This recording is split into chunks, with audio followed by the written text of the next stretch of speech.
हरे कृष्णा, मैं गौरंग गिरदासी आज आपके लिए एक प्यारी सी फिर से कथा सत्य घटना लेके आई हूँ प्रभु के चमत्कार की। आप सोचने पर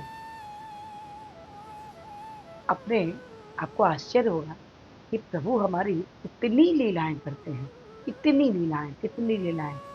हमारे प्रभु जो श्री कृष्ण हैं, जगन्नाथ जी हैं, द्वारिकाधीश हैं। कहते हैं ना, हम पहले भी कह चुके हैं, हरि अनंत, हरि कथा अनंत। हमारे पुराणों, शास्त्रों में, ग्रंथों में लिखा गया है। तो हरि अनंत, हरि कथा अनंत। हरि के चमत्कार का कोई सीमा नहीं है कि प्रभु बस इतना ही करेंगे, इतना ही करेंगे, इतना ही करेंगे। नहीं, कोई सीमा नहीं है प्रभु के चमत्कार की। आज की बड़ी सुंदर सी कथा है, सुनिए। कथा है जगन्नाथपुरी धाम की। हमारे जगन्नाथ जी इतने कृपालु है, इतने कृपालु है, इतने कृपालु है कि क्या कहा जाए।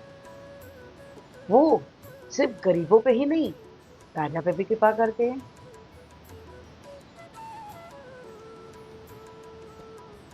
और अगर वो राजा पे कृपा कर रहे हैं तो ये बहुत भूलिए, ये आप सोचिए कि प्रभु गरीबों पर भी कृपा करते हैं। मतलब वो किसी में कोई भेदभाव नहीं करते।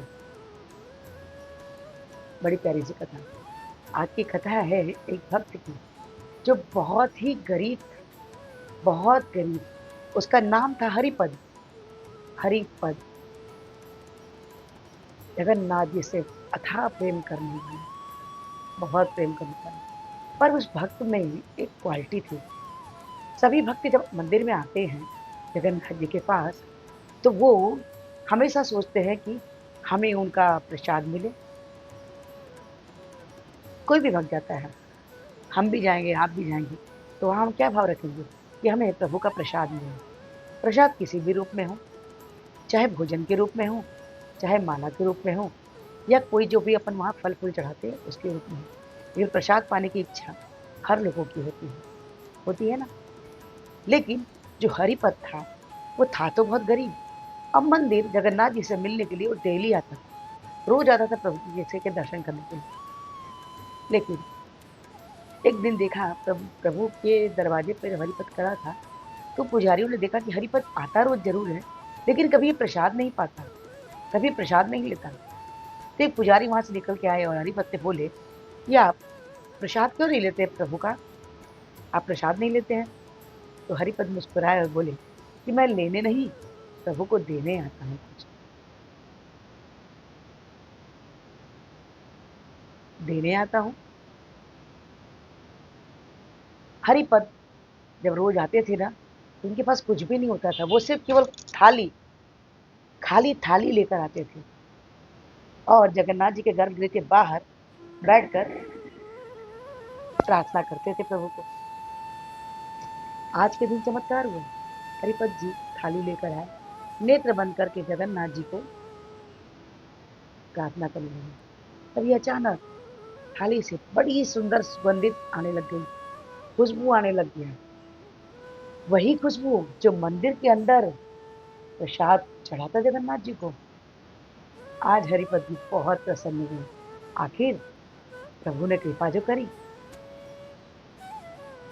हम प्रेम से कुछ भी चढ़ाते, कुछ भी अर्पित करते हैं, लेकिन प्रेम पूर्वक। हमें दिखावा नहीं करना चाहिए। हम प्रेम पूर्वक अगर प्रभु को अर्पित करते हैं तो हमारे प्रभु जो हैं उसे पाते हैं।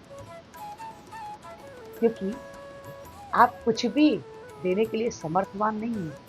आप प्रभु को कुछ भी नहीं दे सकते हैं। अरे मैं तो बहुत पैसे वाला हूँ, कैसे नहीं दे सकता हूँ। पैसा किसने दिया, सामर्थ किसने दी, शक्ति किसने दी, आपको धन कमाने का ज्ञान किसने दिया, प्रभु के द्वारा दिया गया है। तो ये सृष्टि, ये जगत में कोई भी ऐसी चीज नहीं है जो आप प्रभु को कह सके कि मैं आपको दे रहा हूँ। लेकिन बस एक चीज है जो आप प्रभु को दे सकते हैं, वो है क्या, वो आपका स्वयं है, खुद का। क्या, आपका सच्चा हृदय, सच्चा मन और प्रेम। अगर प्रेम भाव से आप प्रभु को कहते हैं ना, एक पत्ता, एक फूल, एक फल जल भी अर्पित करते हैं, तो प्रभु से स्वीकार करते हैं, बड़े प्रेम से स्वीकार करते हैं, क्योंकि प्रभु सिर्फ केवल प्रेम ही करते हैं लोगों से, भक्तों से। अपने बनाए द्वारा ये जो सृष्टि बनी है, उससे, हर चीज से प्रभु प्रेम करते हैं। ये छोटी सी आपको कथा कैसी लगी? अच्छी लगी हो तो लाइक कीजिए, शेयर कीजिए, सब्सक्राइब कीजिए। आगे जो वीडियो को चलने प्रयत्न क्या हमारे पूरे आशीर्वाद के बाद में हरे कृष्ण हम जपने बोले हैं, जिस प्रकार से है हरे कृष्ण कृष्ण कृष्ण हरे हरे, हरे राम राम राम हरे। तो हरे कृष्ण नाम जपिए और कृष्ण के सबसे प्रिय बच्चे बन जाइए और प्रभु के हितुता के पात्र बनिए। आज से एक माला जपिए, अच्छा लगता तो 2, जैसे 4, 4 से 6, 6 से 8, 8 से 16, जैसे 16 माला पे आएंगे कृष्ण के हेतु कृपा के पात्र बन जाएंगे। तो आज से ही प्रभु की कृपा के पात्र बनिए। हरे कृष्णा, राधे राधे।